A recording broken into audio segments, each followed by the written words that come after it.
Достар, қайырлы күн. Бүгін біз сіздерге қайырымдылық көрсету және мониторинг жүргізу ережесіндегі ақпараттық сүйемелдеу жоспары туралы түсіндіргіміз келеді. Яғни, сіздер біздің Самұрық-Қазына Траст әлеуметтік жобалар дамыту қорына өздеріңіздегі әлеуметтік жобаны қолдауға қатысты өтінім берген кезде, мынаны 7-ші қосымшаны дұрыс толтыруларыңыз керек. Яғни, сіздер осы қайырымдылық жобасы арқылы Самұрық-Қазына Траст әлеуметтік жобалар дамыту қорымен бірлескен қайырымдылық жобасы туралы халыққа дұрыс тиімді жеткізе білулеріңіз керек. Бұл біріншіден сіздердің жобаларыңызға мейлінше халықтың көп пайдасын көруіне септігін тигізеді және сіздердің жобаларыңыздың тиімділігін дәлелдейді. Енді осы тұрғыда айта кетсем, басынан бастайық осы 7-ші қосымшаны. 7-ші қосымшаны өтінім берген кезде, толтырған кезде сіздер бас серіктес, бас демеуші ретіндегі Самұрық-Қазына Траст қорының үлесін баса ескерулеріңіз керек.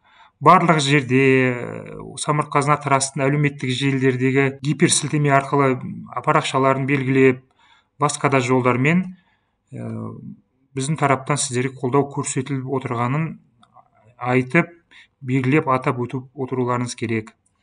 Енді осы қосымшаның өзіне келетін болсақ, бұл жерде біз соңғы рет осы қосымшаны барынша жеңілдеттік. Өйткені сіздер өтінім берген кезде қиналмасын, мейлінше тез толтырып шықсын деп.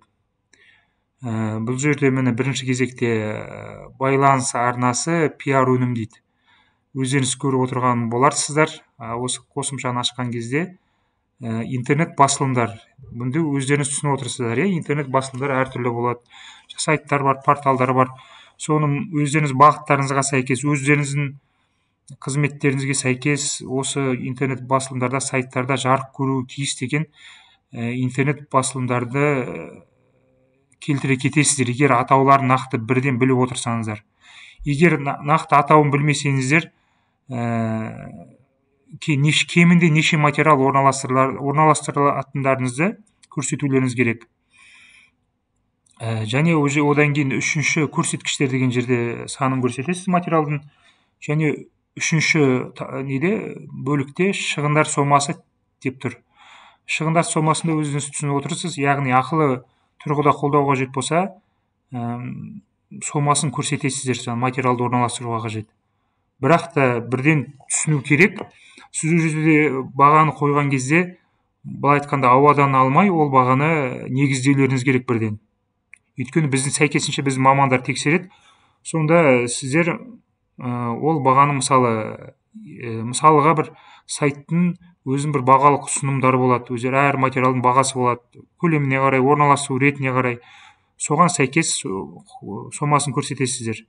Бірақ та бірден ескертетін жайт, сіздер егер әлеуметтік жобаларыңыз қызықты болса, халыққа шында пайдалы, өзекті болса, сіздер ол әлеуметтік желіде болсын, бұқаралық ақпарат құралдарында болсын, сіздердің материалдарыңызды, жазбаларыңызды жариялауға қаржының керек емес екенін түсінулеріңіз керек. Яғни, журналистер, желі қолданушылардың болсын, қоғамдық пікір иелері болсын, олар сіздердің жобаларыңыз расында пайдалы, өте қызықты болып жатса, оны дұрыс жеткізе білсеңіздер, оны ақшасын төлемей қабыл алады, орналастырады. Соны баса ескерулеріңіз керек. Ал егер де бәрібір ақы керек деп соны көрсететін болсаңыздар, оны сіздер дұрыс көңілге қонымды бағасын көрсетулеріңіз керек. Оны және де жаңағындай коммерциялық негіздемесі болу керек әр материалдың. Ертеңнен тексерген кезде дәлелдейтіндей. Енді бұл бүкіл пунктке қатысты, мысалы әрі қарай республикалық теледидар дейді, республикалық баспа басылымдары дейді, аймақтық интернет басылымдар дейді, аймақтық теледидар дейді, аймақтық баспа басылымдары. Яғни аймақтық теледидар, интернет басылымдар, баспа басылымдар дегенде түсініп тұрған боларсыздар. Өздерінің жобаларыңыз орналасқан өңірінде жаңағындай нелерін қамтуларыңыз керек, бұқаралық ақпарат құралдарын. Яғни сіздер мысалы облыс орталығында орналасқан боласыздар, бірақ та сіздер енді бүкіл халыққа көмектескілеріңіз келеді ғой. Біздің де қоятын талабымыз сол. Біз қаржы көлеміне, уақытына шектеу қоймауымыз мүмкін жобаны жүзеге асырғанда. Бірақ та біз барынша халықты қамтығанын қалаймыз біздің қаржыландыратын әлеуметтік жобалардың. Сондықтан соны қатты ескерулеріңіз керек. Сіздер жаңағындай өңірдегі аудандық басылымдар бола ма, пабликтер бола ма, оны қазір әлеуметтік желілерге байланысты айтатын боламын. Енді осы жерден әлеуметтік желілерге бірден көшсек, әлеуметтік желілерде өздеріңіз түсініп отырсыздар, иә, қазір мысалы әлеуметтік желілерге өте үлкен мән беріліп отыр. Осы жерде түрлі пікірталастар жүреді, түрлі құнды деректер, пікірлер, ақпараттар жарияланады. Сондықтан әлеуметтік желілердегі жарияланымдарға салғырт қарамауларыңыз керек. Яғни әлеуметтік желі дегенде көп қой мысалы қазір. Әр мысалы адам жасына байланысты, халық тобына байланысты әлеуметтік желілер бөлінеді.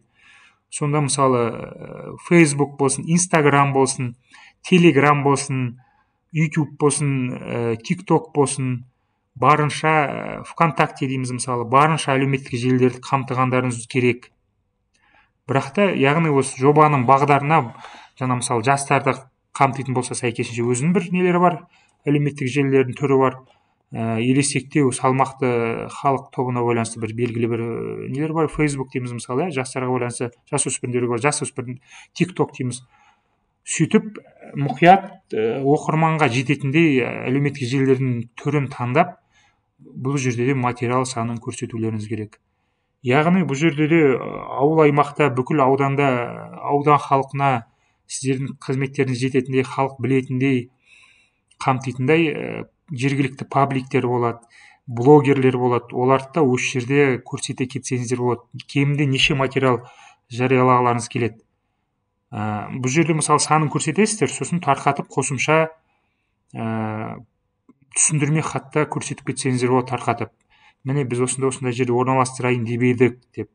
Сөйтіп өздеріңіздің егер мақсаттарыңызды дәлелдей түсіндіре білсеңіздер, біз қабылдап қолдау көрсетеміз. Бұл жерде де жаңағындай қаржы қажет болса, онда негіздеулеріңіз керек.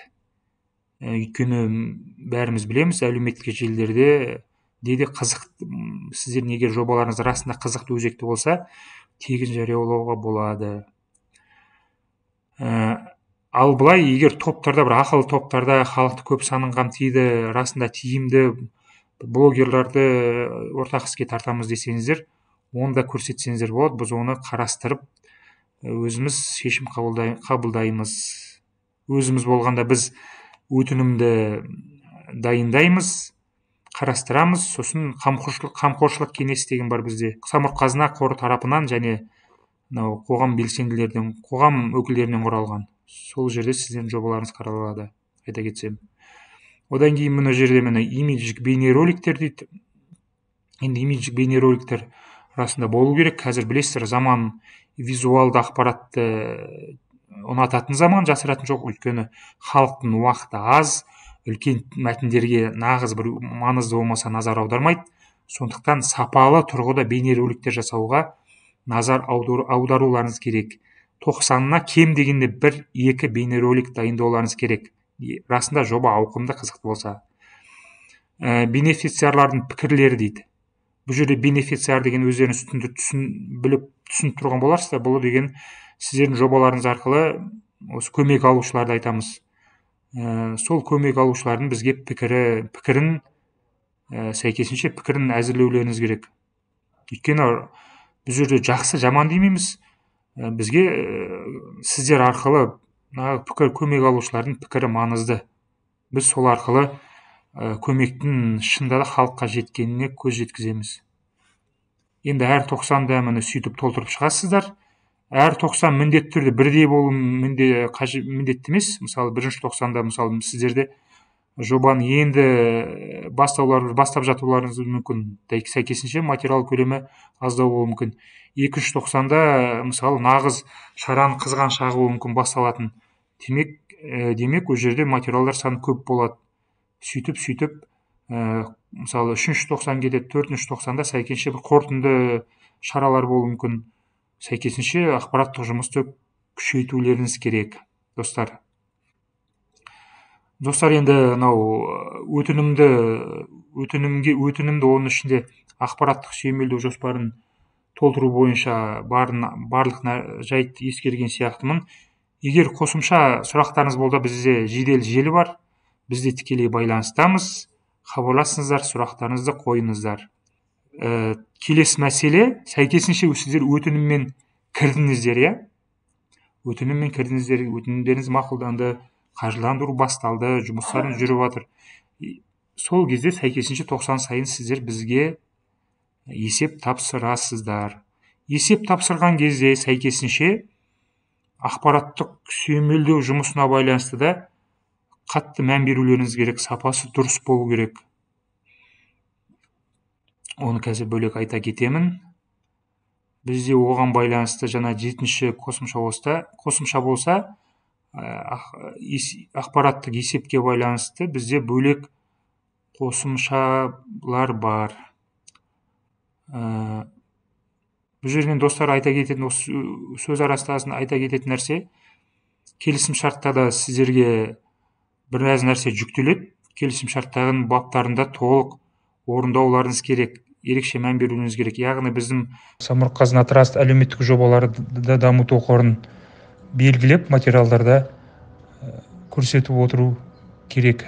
Бүкіл материалдар бізбен келісу, имидждік тәуекелдерден сақтану, яғни біз үлкен жұмыспен айналысып отқансын, біздің беделімізге де ерекше сақ болуларыңыз керек. Яғни сіздердің де жұмыстарыңыз сәйкесінше сапалы, дұрыс атқарылуы керек, халыққа көмек жету керек. Қайырымдылық жобаны ақпараттық сүйемелдеу жоспарын орындалу бойынша есептейді. 15-ші қосымшаға назар аударыңыздар.